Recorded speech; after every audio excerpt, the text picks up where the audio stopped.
এটা হচ্ছে ভাসান পালার দিনকার ভিডিও। তো ভিডিওটা স্কিপ না করে তোমরা সবাই পুরোটা দেখো, ভালো লাগলে লাইক করো।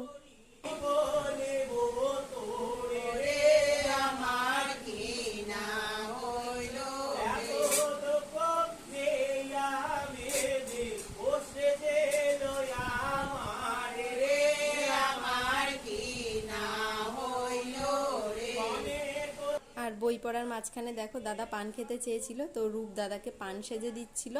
আর অনেকক্ষণ একটানা বই পড়ার পর একটু চা খাওয়া হচ্ছিল সবাই মিলে, মাঝখানে ব্রেক নেওয়া হয়েছিল। আর সেদিন তো 10:30 বেজে গিয়েছিল প্রায় রাতে।